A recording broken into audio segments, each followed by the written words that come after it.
Thank you, Mr. Rusnick. Good afternoon, everyone. Certainly wish everyone a good Sabbath. Those of you who are joining us on the webcast, welcome. Well, I have to tell you, as long as I can remember, I have had a fascination for America's westward expansion. The events of the 1800s as America was pushing westward on the frontier. Everything from Lewis and Clark to the Pony Express to the Oregon Trail. Now, my family and I have had opportunity to visit a number of locations that have such historic significance scattered throughout the West. But I'll tell you, one that I have visited probably 4, 5, maybe 6 times never ceases to captivate me. And that's the site outside of Guernsey, Wyoming, where there are wagon wheel ruts left by the pioneers traversing the Oregon Trail. Now, these wagon wheel ruts, they're not just little shallow indentations. Oh, they're a foot deep, 2 feet, 3 feet in some places. Outside this little community, Guernsey, in southeastern Wyoming, this is the spot where the trail crossed a rocky divide, and the wagon wheels actually cut down into the bedrock, leaving a trench, basically. As I've said, in some places it's 2 or 3 feet deep. Wagon after wagon, train after train, hundreds, thousands of settlers, pioneers, headed towards Oregon. I know of no other place where there's such a visible vestige left of the Oregon Trail anywhere else in the country, and it always captivates me and takes my breath away. Well, you know, brethren, there are striking similarities between these wagon wheel ruts I've just described to you and our lives as Christians, because these wagon wheel ruts illustrate some profound truths about our Christian calling. Today, if you're looking for a title, here it is: Following Christ Forms Lasting Character. Following Christ forms lasting character. Today, we're going to examine 3 elements of this statement. Number 1, these wagon ruts were formed, they were carved, they were created by followers. Now, that may surprise you at first. You might say, well, Scott, the pioneers were not followers. They were blazing new trails heading out west. Well, in reality, though, they were followers. Did they just decide to go west without a plan? No, indeed. They followed something. They followed the trail, the Oregon Trail. They usually had a wagon master or a trail master leading the wagon train. You know, it was a group of maybe 25, 30, 50, or 100 families in their wagons who traveled together. They had a map. Usually the wagon master had some general directions, a guide. They looked for landmarks along the way. But most literally, one wagon followed the one immediately before him. And that's how these wagon wheel ruts that I've described to you were carved, by the wheels of wagon after wagon coming through that area. In order to reach their goal, these pioneers needed to follow something. Well, the same is true for us as Christians. Let's begin today in the book of 1 Corinthians chapter 11, and we'll read verse 1. 1 Corinthians chapter 11, verse 1. The Apostle Paul here is speaking, and he says, "Imitate me, just as I also imitate Christ." In other words, Paul says to follow him, just the same way that he was following or imitating what he saw in Christ. 2 Thessalonians 3.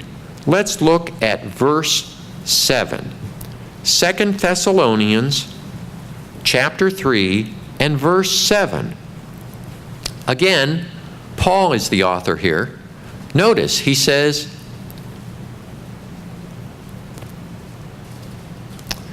"For you yourselves know how you ought to follow us." And then continuing in verse 9, notice the last words here. He says, "But we have made ourselves an example of how you should follow us." Again, Paul saying to other Christians that they should be following the example of Paul and other servants of God, the other apostles. Let's look now to Ephesians chapter 5 and see what verse 1 can offer.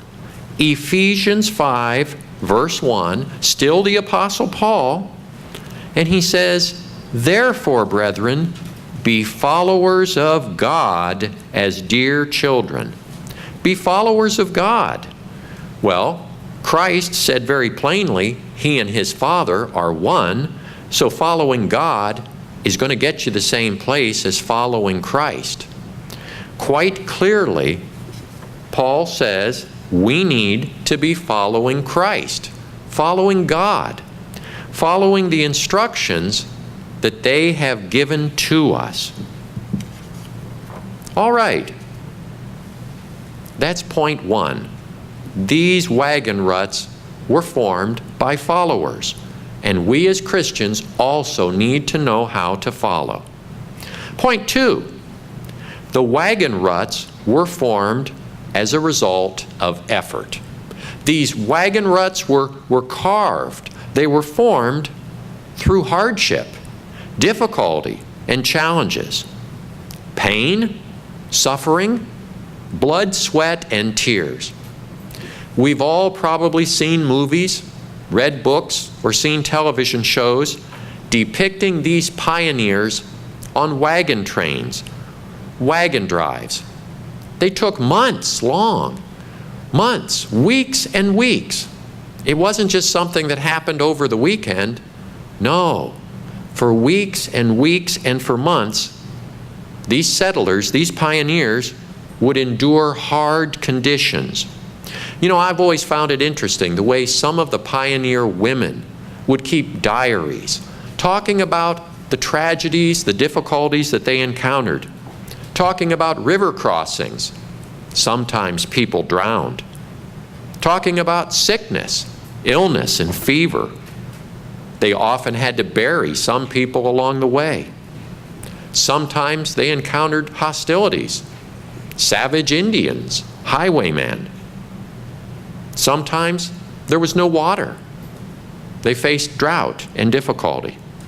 The point is, it was a long and difficult trail. But I think what most epitomizes the hardship, the effort in the Oregon Trail are the wagon ruts themselves. Because as I've described to you, these indentions in the rock were actually carved by wagon wheels being dragged across the bedrock by oxen.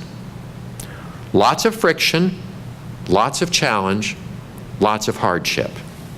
It took a great deal of effort. Well, brethren, the same is true for all of us as Christians. Let's turn over to 1 Peter chapter 2, and we're going to read verse 21. 1 Peter chapter 2, verse 21. The Apostle Peter writing here, he says, "For to this you were called, because Christ also suffered for us, leaving us an example that you should follow in his steps." Now here, we're commanded again to follow Jesus Christ's example. We're right back to point one again about following a good example. But he continues and he tells us very plainly, what is that example? Christ suffered. We all know that. We know that Christ suffered brutally, horribly. And we're told that should be the example for us. Let's turn now to Acts chapter 14. The book of Acts chapter 14, and we want to read verse 22. In Acts 14, verse 22,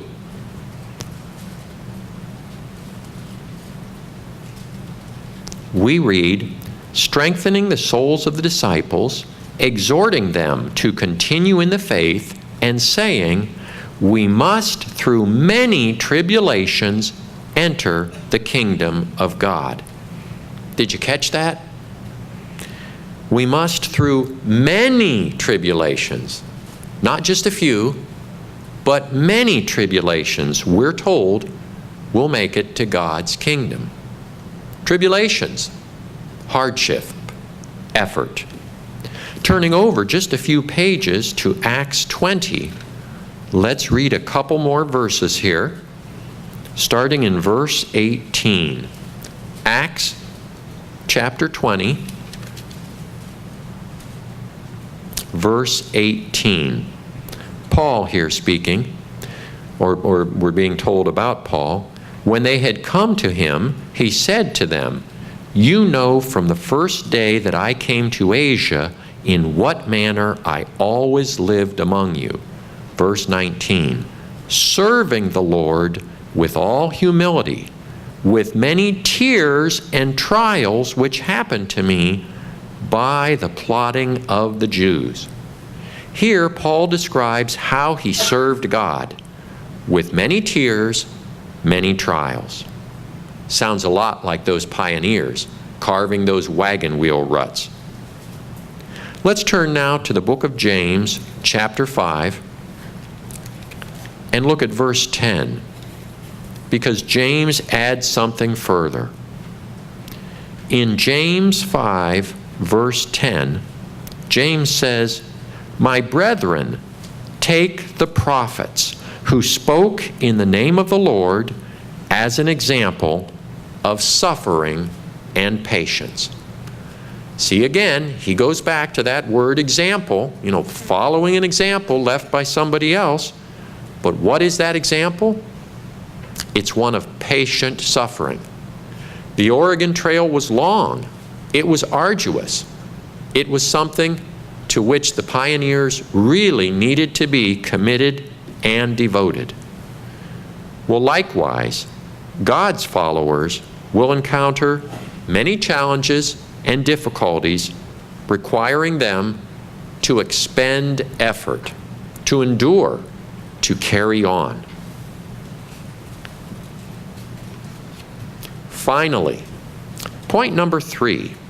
I told you we would look at 3 elements about the carving, the forming of these wagon ruts. These wagon ruts are lasting and enduring. Maybe you've been to a museum where they have these little velvet ropes marking areas where visitors are not permitted to cross.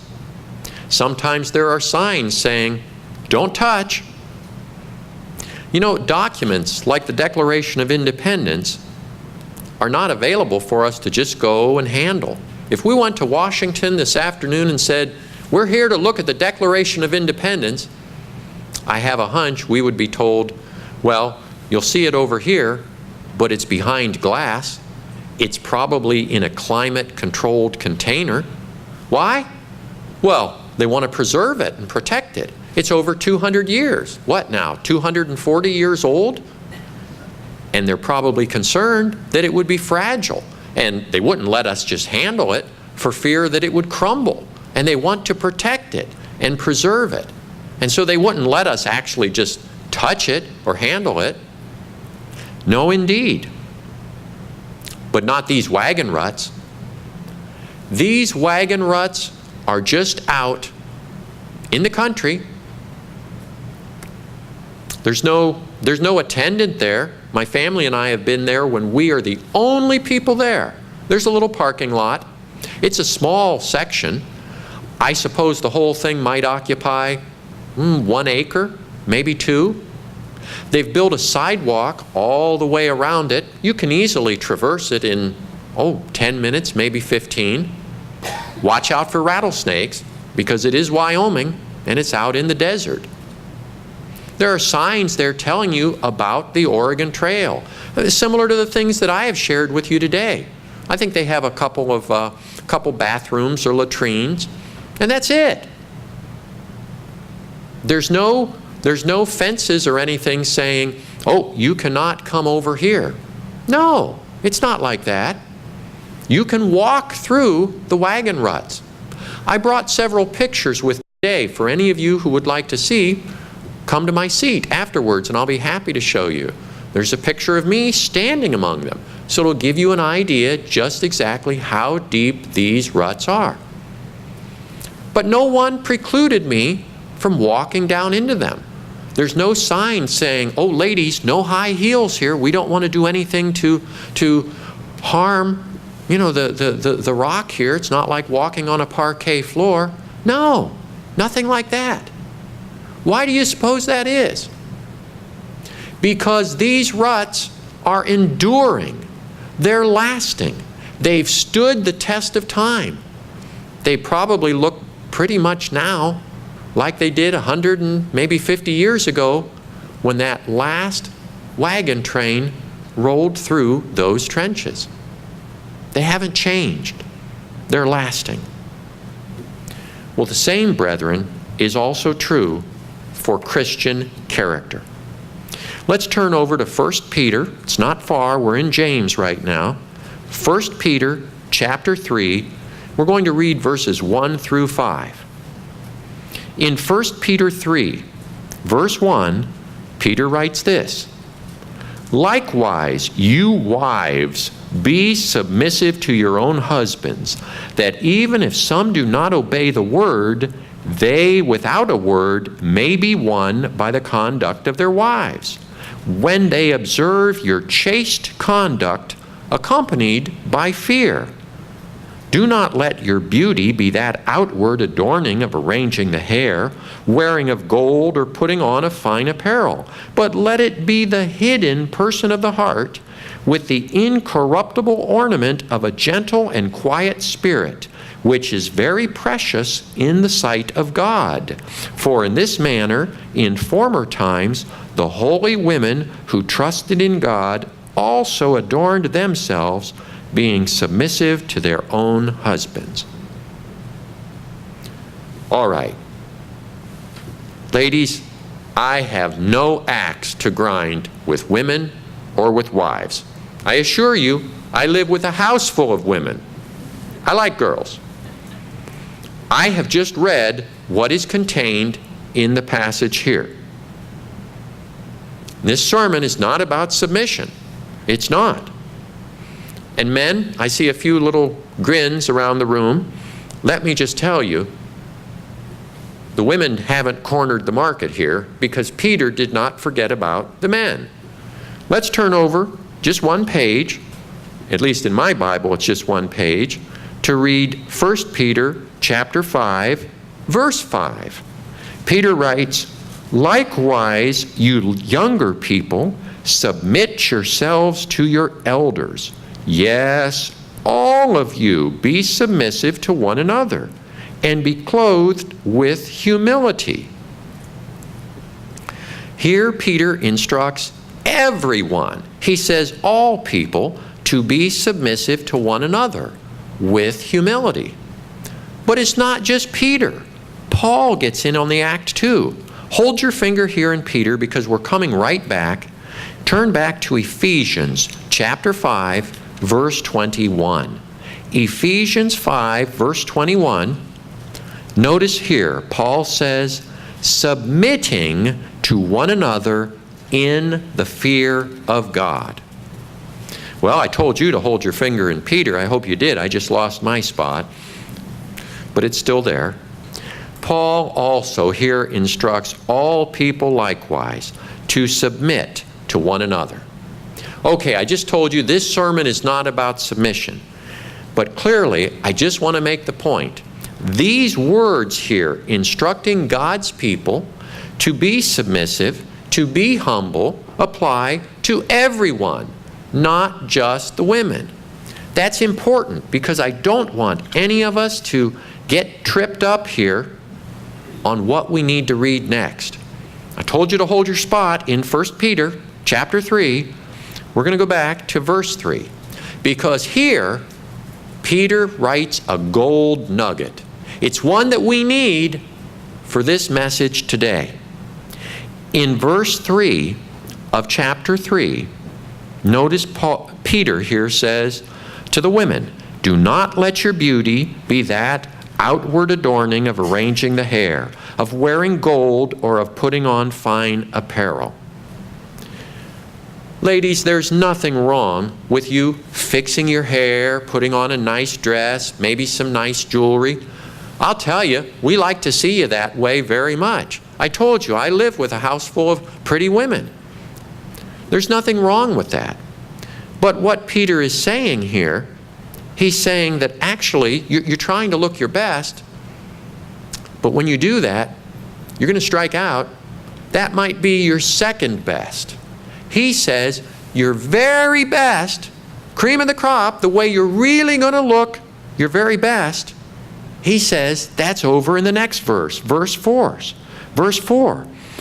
He says, don't be all worried about your hair or your apparel. He said, but instead in verse 4, let it be the hidden person of the heart. Hidden person of the heart. What does that mean? What's hidden in your heart? That's your very core. That's the way you really are inside. That's good character. It should be good character, godly character. That's why we're all here, isn't it, in God's church? To be developing proper righteous character. And what is righteous character? It's what we do when nobody is looking. That's what God wants. And He wants that to be clear through us to our very core. And here Peter describes it as that hidden person in the heart. It may not always be visible to everyone, but God always sees it. God always sees it.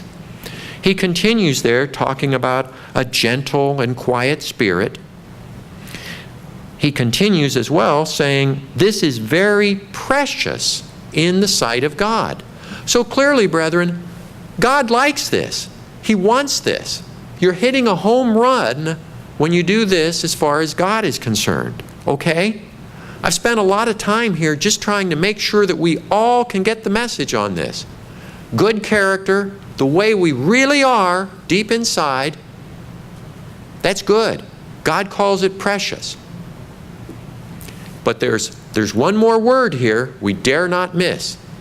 That's this gold nugget I have described to you that Peter includes right here in verse 4.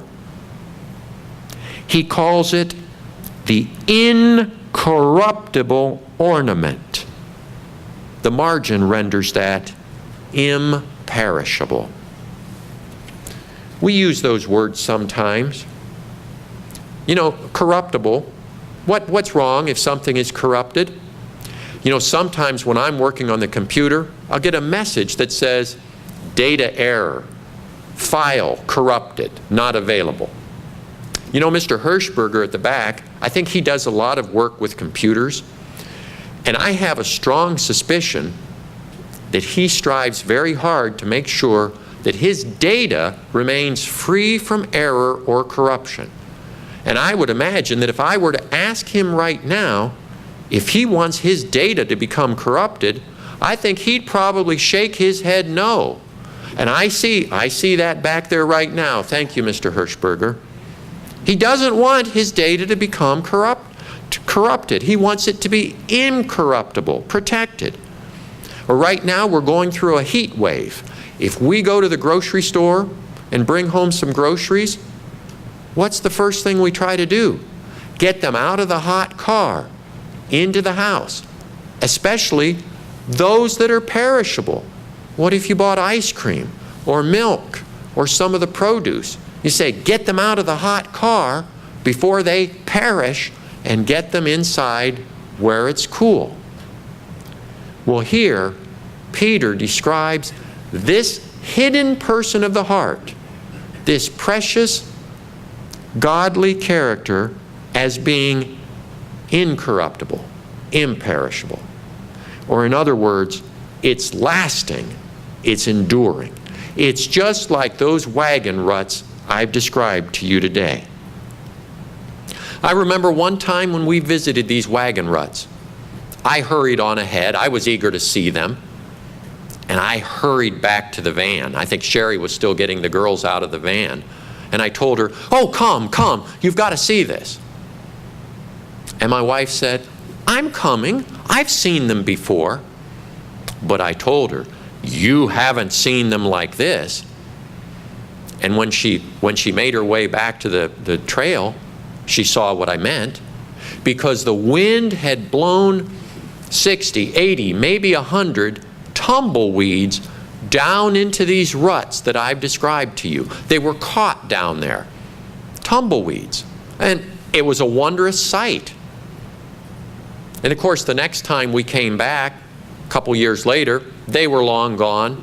No tumbleweeds around. So I was saying, you need to hurry. You need to see this. But the point was, the ruts down at the bottom of the trench, they weren't changed. She was absolutely right. She knew what she would see. Because those ruts are enduring. They've stood the test of time. The ravages of the weather, they're still there.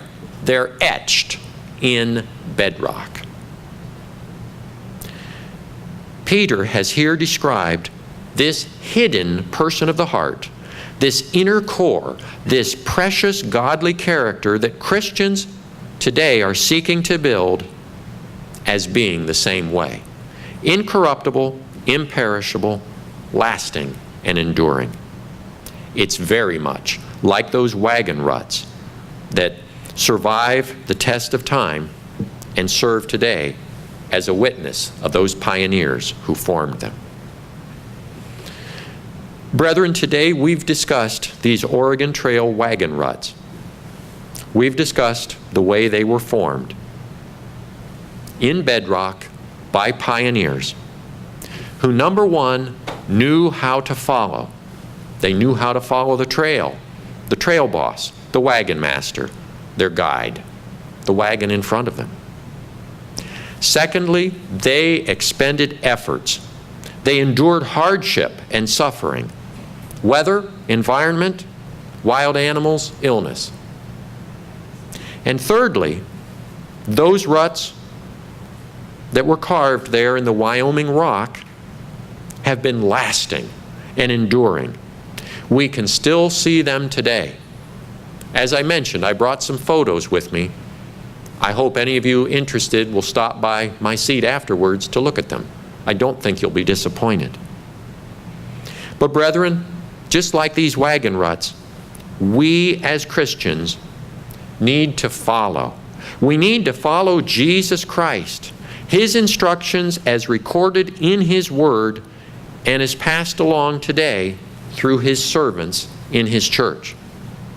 We need to be willing to expend effort to suffer trials, tribulations along the way. And as we do, we will be building the kind of character, godly character, that will last and endure forever. Oftentimes, those pioneers would put a sign on the back or the side of their wagon that would read, Oregon or bust.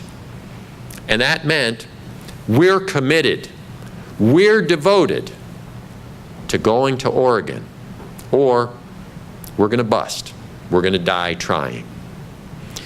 Well, all of us as Christians in God's church today need to have a spiritual sign on our spiritual wagon that says God's kingdom or bust. Because as Christian pioneers, we must always remember following Christ forms lasting character.